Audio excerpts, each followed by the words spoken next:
கர்த்தருக்கு ஸ்தோத்திரம். கர்த்தராகிய இயேசு கிறிஸ்துவின் நாமத்தினால உங்க எல்லாத்தையும் வாழ்த்துக்கிறேன். இந்த வாரம் கர்த்தர் நம்மளுக்கு கொடுக்குற தலைப்பு என்னன்னா, எல்லா நெருக்கத்தையும் நீக்கி நம்மை கர்த்தர் விடுவித்தார். எவ்வளோ அழகான தலைப்பு இல்லையா? இதற்கு ஆதாரமாக எடுத்த வசனம் எங்க இருக்குன்னு பார்த்தீங்கன்னா, சங்கீதம் 54 அதிகாரம் 7 வசனம்.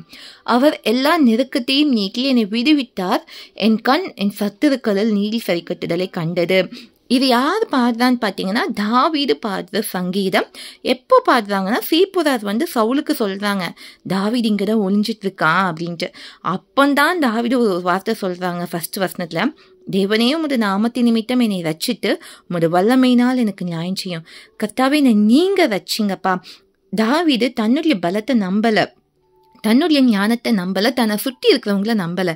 இங்கே எவ்வளோ அழகாக சொல்கிறாங்க பாருங்க, தேவனே உமது நாமத்தின் நிமித்தம் என்னை ரட்சிங்க, உமது வல்லமையினால் எனக்கு நியாயம் செய்யுங்கன்ட்டு. 4வது வசனத்தில் பாருங்க, இதோ தேவன் எனக்கு சகாயர், ஆண்டவர் என் ஆத்துமாவை ஆதரிக்கிறவர்களோடு இருக்கிறாருன்னு சொல்கிறாங்க. விசுவாச அறிக்கை பண்ணுறாங்க.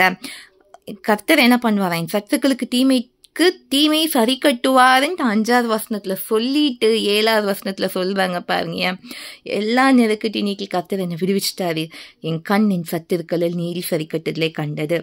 ஆமா, கர்த்தர் தாவீதுக்கு துணை செய்தாங்க. யாரெல்லாம் தாவீதுக்கு விரோதமா இருந்தாங்களோ அவங்க எல்லாரும் சங்கரிக்கப்பட்டாங்க. அது தாவீதோடைய மாமனாகிய சவுலா இருந்தாலும் சரி. இன்னைக்கும் நமக்கு தெரிந்து கொள்ள வேண்டிய ஒரு விஷயம் என்னன்னா, நம்ம கர்த்தரை சார்ந்திருக்கணும். எந்த இக்கட்டு நேரமாகட்டும், எந்த நெருக்கத்தின் நேரமாகட்டும், நம்ம கர்த்தரை சார்ந்திருக்கும் போது கர்த்தர் நம்ம நெருக்கத்தை விட்டு நம்மளை விடுவிப்பார். நம்முடைய கண் நம்ம சத்துருக்களில் நீதி சரி கட்டுதலை காணும். இதே போல நம்ம தானியேல பார்க்கலாம். நம்ம எல்லாத்துக்கும் தெரியும் தானியேல் 6வது அதிகாரம் இல்லையா? தாவீதுக்கு விரோதமா ஒரு கூட்டம் எழும்புறாங்க, அவனை குற்றம் சாட்டும்படிக்கு. ஆனால் எதுலையுமே அவங்களை குற்றம் சாட்ட முடியல. அதனால கர்த்தருடைய வேத விஷயத்துல, தேவனுடைய விஷயத்துல தான் அவனை குற்றம் சாட்ட முடியும்ட்டு ஒரு தந்திரமான ஆலோசனை பண்ணி தானியேல சிங்க கேபில போட வைக்கிறாங்க. ஆனால் முடிவு என்னாச்சு தெரியுமா? 24வது வசனத்துல பாருங்க, தானியேலின் மேல் குற்றஞ்சாட்டின மனுஷரையோ வென்றால் ராஜா கொண்டு வர சொன்னான். அவர்களையும் அவர்கள் குமாரரையும் அவர்கள் மனைவிகளையும் சிங்கங்களின் கெபியிலே போட்டார்கள். அவர்கள் கெபியின் அடியிலே சேரும் முன்னே சிங்கங்கள் அவர்கள் மேல் பாய்ந்து அவர்கள் எலும்புகளை எல்லாம் நொறுக்கி போட்டது. நம்ம இதில் 2 விஷயம் தெரிந்து கொள்ளணும். நம்ம கர்த்தருடைய பிள்ளைங்களாக இருக்கும் போது நமக்கு விரோதமாக மனுஷனுடைய ஆலோசனை நிறைவேறாது. கர்த்தர் நம்மளை எல்லா நெருக்கத்தையும் நீக்கி விடுவிப்பார். அதே போல நம்மளும் கர்த்தருடைய மனுஷங்களுக்கு விரோதமாக எழும்பக்கூடாது. தாவீது கர்த்தரால் அபிஷேகம் பண்ணப்பட்டவங்க, சவுல் அவங்களுக்கு விரோதமாக எழும்புனாங்க, சவுலோட முடிவு பார்த்தோம். தானியேல் கர்த்தருக்கு பிரியமானவங்க, அவங்களுக்கு விரோதமாக எழும்பின மனுஷரின் முடிவு பார்த்தீங்களா? அவங்க பிள்ளைங்க எல்லாத்தையும் என்ன பண்ணுறாங்க, சிங்கங்களின் கெபியில் போடுறாங்க.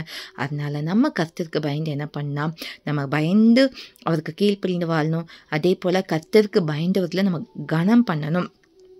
அதனால இதை தெரிஞ்சுக்கிட்ட நம்ம எப்போவுமே கர்த்தருக்கு பயந்து வாழணும். மற்றவங்களை கனம் பண்ணும்போது நம்ம சத்துருக்களின் சரிக்கத்தில் நம்ம காண்போம்.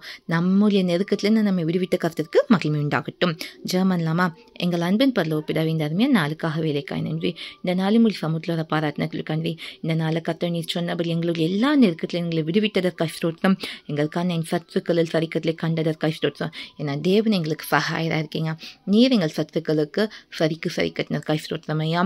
நாங்கள் உங்களுடைய பிள்ளைகளுக்கும் உமக்கு பயந்தவர்களுக்கு விரோதமாய் நாங்களும் எழும்பாதவர்களுக்கு எங்களை காத்துக்கொள்ளுங்க. இதை அப்படி செய்து மகிமைப்படுவதற்காக நன்றி.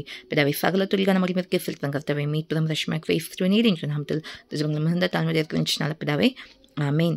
கர்த்தருக்கு இஷ்டமான இன்னொரு வெளியில் சந்திக்கிறேன்.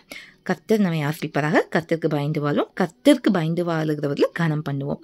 தேவனுக்கு மட்டுமே உண்டாகட்டும்.